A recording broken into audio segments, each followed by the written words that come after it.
ఇప్పుడు నా వాయిస్ రాకేష్ వస్తుందండి? గారు డూండి రాకేష్ గారు ఉమ్, అనేకమైనటువంటి అంశాలు ప్రస్తావించారు. అవును. కష్టపడింది చంద్రబాబు నాయుడు గారు వారి హయాంలోనే. సో తొలుత విమానయాన శాఖ మంత్రిగా ఉన్నటువంటి అశోక్ గజపతిరాజు గారు విన్నాను సార్. తెలుగుదేశం ఆయన పార్టీ. ప్రశ్నలన్నీ విన్నాను. మీరు నాకు అవకాశం ఇస్తే సమాధానం యా చెప్తాను. చెప్పండి. వన్ బై వన్ వస్తాను. ఒకటి, ముందుగా ఉమ్, మేము విమానాశ్రయం రావడాన్ని ఏదో వైఎస్ఆర్ కాంగ్రెస్ పార్టీ స్వాగతించట్లేదు, జీర్ణించుకోలేకపోతున్నారు, ఇవన్నీ మాట్లాడారు కదా. అది ఆయన రాజకీయ ఉద్దేశంతో మాట్లాడితే మాట్లాడొచ్చు. ఉమ్, ఈ ప్రాంత వాసులుగా కానీ వైఎస్ఆర్ కాంగ్రెస్ పార్టీగా కానీ మేము ఖచ్చితంగా భోగాపురం ఎయిర్పోర్ట్ రావడానికి స్వాగతిస్తున్నాం. దాన్ని ప్రధానమంత్రి గారి చేతుల మీదుగా ప్రారంభించడానికి కూడా మేము హర్షిస్తున్నాం. అందులో అనుమానం ఏం లేదు. కాకపోతే దాన్ని కూడా రాజకీయంగా ప్రచార యావ కొద్దీ వాడుకుంటూ అంతా నేనే ఆహో ఓహో అని హంగు ఆర్భాటం హడావిడి ప్రచారం ఎక్కువైపోతుంటే, బాబు మీరు కాదయ్యా చేసింది ఈయన, చేసినోడు బాగానే ఉన్నాడు, చేయలేని మాత్రం గొప్పలు తెప్పలు ఎక్కువ చెప్పుకుంటున్నారు, డబ్బులు ఎక్కువ కొట్టుకుంటున్నారు, తగ్గించండి అని చెప్పి తోటి రాజకీయ పార్టీగా ఎటో పలికని చెప్తే మేమే భోగాపురం ఎయిర్పోర్ట్ కి ఇప్పుడు ప్రారంభాన్ని మేమే వ్యతిరేకించట్లే. ఓకే. రెండు రెండు డూండి రాకేష్ గారు ఇందాక మాట్లాడుతూ కొన్ని డీటెయిల్స్ విత్ డేట్స్ చెప్పారు. జనరల్ గా సరే, వారు అధికారులు ఉన్నారు, వారికి అత్యంత ఇన్ఫర్మేషన్ ఉంటుంది, అథెంటికేషన్ ఉంటుంది, వారు ఏదైనా చెప్తే నిజం అవ్వచ్చు, ఉద్దేశపూర్వకంగా అబద్ధం అన్న చెప్పొచ్చు. బట్ ఏదైనప్పటికీ నేను ఒకటే అడుగుతున్నా, మీరు అన్ని డేట్లు చెప్పారు కదా, భోగాపురం ఎయిర్పోర్ట్ ఎవరు కడుతున్నారు? జిఎంఆర్ వాళ్ళు కడతారు. ప్రభుత్వం తాలూకా పార్టీ ఏంటి? ల్యాండ్ క్లియరెన్స్ చేసి జిఎంఆర్ కి ఇవ్వడం, జిఎంఆర్ ల్యాండ్ కొదవ పెట్టుకుని డబ్బులు తెచ్చి కట్టడం. నేను పండితులకైనా పామర్లకైనా అర్థమయ్యే చాలా చక్కనైన సింపుల్ భాషలో అడుగుతున్నా. అయినప్పుడు అసలు మీ తాలూకా ఎయిర్పోర్ట్ డెవలప్మెంట్ కార్పొరేషన్ కి జిఎంఆర్ సంస్థకి ఎయిర్పోర్ట్ కట్టడానికి ఒక అగ్రిమెంట్ అవుతుంది. ఆ అగ్రిమెంట్ ఏ డేట్ నేను చెప్పమనండి సార్. నేను అన్ని డేట్లు అక్కర్లా, మరి అంతా రెడీ చేసి ఇస్తేనే కదా తీసుకున్నారు. ఆ డేటు నేను అయిన తర్వాత చెప్పాలండి. బట్ నేను చెప్తాను.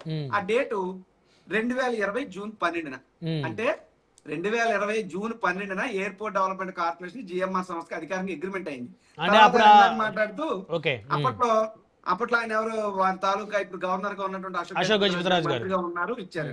బట్ నా దగ్గర ఉన్నటువంటి ఇన్ఫర్మేషన్ ప్రకారం కావాలంటే ఇప్పుడు ఆయన ఏదో అన్నారు కదా, భోగాపురం ఎయిర్పోర్ట్ రాజకీయం తీసుకొచ్చి రిబేట్ పెడదాం అని తప్పలేదు.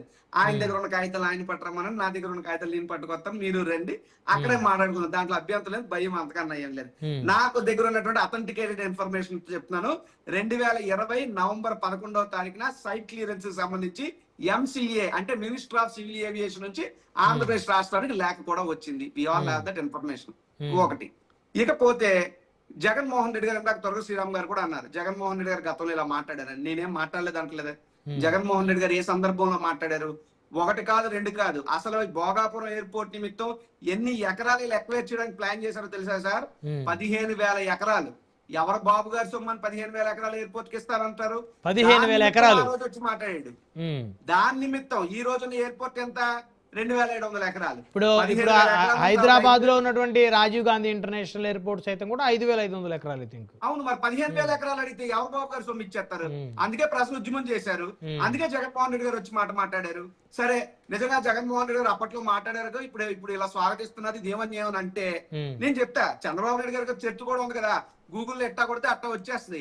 ఇదే ORR Hyderabad outer ring road కి సంబంధించి ఆనాడు రాజశేఖర రెడ్డి గారు ముఖ్యమంత్రిగా, రెవెన్యూ శాఖ మంత్రిగా ధర్మాన ప్రసాదరావు గారు అసెంబ్లీలో ప్రతిపాదించినప్పుడు ఆన్ ద అసెంబ్లీ రికార్డ్స్ ఇదే చంద్రబాబు నాయుడు గారు ఓఆర్ఆర్ దండగా మీరు డబ్బులు వేస్ట్ చేస్తున్నారు, జనాల దగ్గర భూములు లాక్కుంటున్నారని మాట్లాడితే 1-2 గంటల పాటు వివరణ ఇచ్చినటువంటి అప్పటి రెవెన్యూ శాఖ మంత్రి ఇప్పటికీ బతికే ఉన్నాడు. ఉదయాన్నే ప్రెస్ మీట్ లో కూడా ఈయన మాటలు చెప్పాడు. చరిత్రలో ఎవరు మర్చిపోరు కదా. భక్తి టీవీ అని చెప్పి రాజశేఖర రెడ్డి గారు పెడతాను టీడీకి సంబంధించి అంటే, ఎందుకు స్వామివారి డబ్బులు వేస్ట్ చేస్తున్నారు, ఏ ఛానల్ అంటే ఒక అరగంట స్వామివారి గురించి ప్రచారం చేయదు, భక్తి టీవీ అక్కర్లేదు టీడీకి అని చెప్పిన మహానుభావుడు ఈ రోజు వెంకన్న స్వామి దగ్గరికి వెళ్ళి పొలిదండాలు ఎట్టేసి భక్తి ప్రదర్శిస్తాడు. కాబట్టి మీరు గులిమెంత గంజ సామెతలాగా ఇదిగో అంటే మీకు ఎన్నో 4-5 వస్తాయి బయటికి. ఎందుకు మమ్మల్ని మాట అనడం వేళ 10 మాటలకు ఆయడం వేళ? మీరు పొందాగా వ్యవహరించండి. ప్రభుత్వంలో ఉన్నారు కదా.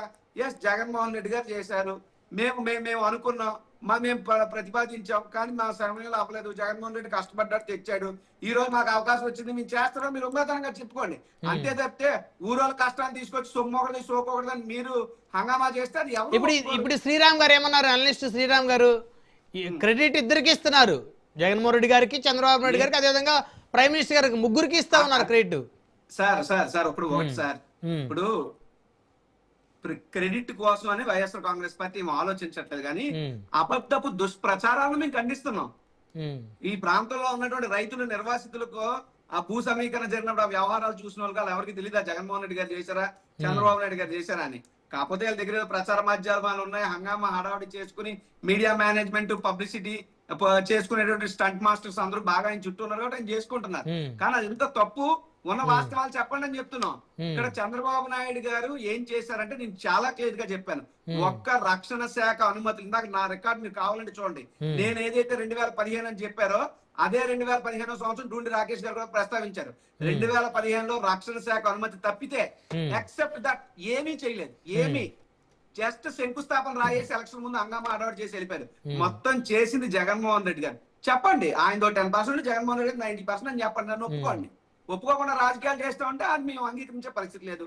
లాస్ట్ బట్ నాట్ లీస్ట్, సరే జగన్మోహన్ రెడ్డి గారు ఏమీ చేయలేదు అని ఏమో మాట్లాడారు. వారు అధికారంలో ఉన్నారు కాబట్టి వారి మాట గట్టిగా బలంగా ఉండి నిజాన్ని అబద్ధం చేసే ప్రయత్నం వాళ్ళు చేసి ఉండొచ్చు తప్పితే ప్రజలకు అందరికీ తెలుసు కదా. జగన్మోహన్ రెడ్డి గారు ఇప్పుడు విశాఖపట్నంలో ఒక కంపెనీ తెచ్చారా, ఒక ప్రాజెక్ట్ పూర్తి చేశారా అని అడిగారు. విశాఖపట్నం టీసీఎస్ జగన్మోహన్ రెడ్డి గారు, ఇన్ఫోసిస్ జగన్మోహన్ రెడ్డి గారు, యోకోహామా టైర్స్ అంటే జగన్మోహన్ రెడ్డి గారు, ఇన్ఆర్బిట్ మాల్ అంటే జగన్మోహన్ రెడ్డి గారు, ఎన్ఐడి ఫ్లైఓవర్ అంటే జగన్మోహన్ రెడ్డి గారు, సి హ్యారియర్ మ్యూజియం అంటే జగన్మోహన్ రెడ్డి గారు, విశాఖపట్నం జంక్షన్ సుందరీకరణ అంటే జగన్మోహన్ రెడ్డి గారు, బస్ స్టాప్ అభివృద్ధి అంటే Jaganmohan Reddy garu, Jagadamba junction clock tower centre అంటే జగన్మోహన్ రెడ్డి గారు. ఇలా చెప్పుకుంటూ పోతే Paderu medical college Jaganmohan Reddy garu, Narsipatnam medical college Jaganmohan Reddy garu, Uddanam kidney research centre hospital Jaganmohan Reddy garu, Uddanam water purification project Jaganmohan Reddy garu. ఇలా నేను చెప్పడం మొదలెడితే తెలుగుదేశం పార్టీ వాళ్ళు చెవులు కర్మ పేర్లు పగిలిపోతాయి. జగన్మోహన్ రెడ్డి గారు చేసిన అద్భుతాలు చెప్తే సో ఇప్పుడు వాళ్ళు కూడా హైదరాబాద్ దగ్గర నుంచి, హైటెక్ సిటీ దగ్గర నుంచి, సైబర్ టవర్ దగ్గర నుంచి వాళ్ళు చెప్తారు, చాలా చెప్తారు. అదే సార్ ఇప్పుడు ఒకటే లెక్కేసుకుందాం. అమరావతి దగ్గర నుంచి, హైకోర్టు దగ్గర నుంచి, సెక్రటేరియట్ దగ్గర నుంచి వాళ్ళు చెప్తారు. మీరు వాళ్ళేం చెప్తారు చెప్పుకోనండి. వాస్తవం చరిత్ర అనేది ఒకటి ఉంటుంది కదా. ఇద్దరు చేశారులేండి. చంద్రబాబు నాయుడు గారికి అవకాశం ఉన్నంత వారు చేశారు, జగన్మోహన్ రెడ్డి గారు కూడా వారి డ్యూటీ వారు చేశారు. ఇప్పుడు నేనేమి చంద్రబాబు నాయుడు ఇక్కడ ఏం చేయలేదు అని అనలా. ఎవరన్నారు? గతంలో కేసీఆర్ గారు అన్నారు. మాట్లాడితే హైదరాబాద్ సృష్టికర్త నేనని చెప్పుకున్నాడు ఎవరు లేడు, మహానుభావుడు. హైదరాబాద్ ప్రపంచ పట్టణంలో చెప్పిన మహానుభావుడు ఎవరు లేరు. హైదరాబాద్ ముందు చంద్రబాబు నాయుడు ముందు ముఖ్యమంత్రులు రాలేదా, తర్వాత ముఖ్యమంత్రులు ఉండలేదా? నువ్వు చెప్పుకో, నేను కొంత చేశానని చెప్పు, అంతే తప్ప చంద్రబాబు నాయుడు గారి ప్రచార యావ ఎలా ఉందంటే, గతంలో మొన్న ఇప్పుడు వీడియో చూశాను. ఈ దేశంలో ఉన్నట్ట మహాత్మా గాంధీ గారు, అబ్దుల్ కలాం గారు, నేను ఆయన కల్పిస్తున్నాడు వాళ్ళతో పాటు. అంటే ఎంత ప్రచారం యావా అది ఆ వీడియో మీరు చూసారా లేదా? నేను పంపిస్తాను, చూడండి, ప్లే చేయండి. The biggest joke of the decade అది. అంబేద్కర్ గారితో, మహాత్మా గాంధీ గారితో, అబ్దుల్ కలాం గారితో చంద్రబాబు నాయుడు గారి పోలిక. అంటే వాళ్ళతో పోల్చుకోకపోయినత్యధిక వాళ్ళ తర్వాత ఏదో ఒక స్థానంలో వారికి కూడా ఒక అవకాశం. నేను ఒకటి చెప్తాను. ఎస్, ఆయన అత్యధిక కాలం ముఖ్యమంత్రిగా పనిచేసిన వ్యక్తిగా, సీనియర్ రాజకీయ నాయకుడిగా ఇప్పుడు మా బోటోళ్ళు ఖచ్చితంగా ఆయన గౌరవిస్తాం. అంతే తప్ప ఇప్పుడు నేను తీసుకొచ్చి మా నాన్న కూడా చంద్రబాబు నాయుడు లాగా అంటే ఊరుకుంటారు తెలుగుదేశం వాళ్ళు, పక్క నవ్వుతారు. అలాగే ఇప్పుడు చంద్రబాబు నాయుడు గారు ఆయన గొప్ప అని చెప్పి ఇప్పుడు డూండి రాకేష్ గారు ఎవరన్నా పొగిడితే, ఇప్పుడు నేను ఉన్నాను జగన్మోహన్ రెడ్డి గారిలో నేను అభినవ్ అంబేద్కర్ గారిని చూశాను, అభినవ్ జ్యోతిరావు పూలేని చూశాను, నేను పొగడొచ్చు మా నాయకుడు కాబట్టి. డూండి రాకేష్ గారు కూడా పొగడొచ్చు చంద్రబాబు. అంటే ఏంటి ఇప్పుడు మీరు పొగట్టలేదా జగన్మోహన్ రెడ్డి గారు నేను పొగడొచ్చు అంటే? అది కాదనేగా మీ ఉద్దేశం? కాదండి, మీరు మరీ వక్రీకరించే ప్రయత్నం చేస్తారు. ఇప్పుడు నేను జగన్ గారిని పొగడొచ్చు, డూండి రాకేష్ గారు చంద్రబాబు చంద్రబాబు గారు ఆయన పొగడుకుంటున్నారు. ఇక్కడ అది సమస్య. ఒక మహాత్మా గాంధీ గారు, ఒక అబ్దుల్ కలాం గారు, నేను, మేమంతా కలిసి ఇలా పైకి వచ్చామాట. ఏమండి బాబు, వీడియో పంపిస్తాను, చూసి తరించండి, ప్రజలకు చూపించండి.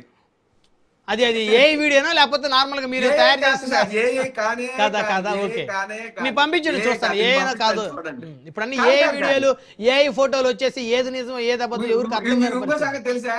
నిజంగా అలాంటి ఏ డీప్ ఫేక్ వీడియో పెట్టుకున్నా కేసు పెట్టుకున్నప్పుడు నాకు తెలిసినంత మటుకు అది ఏ వీడియో కాదు.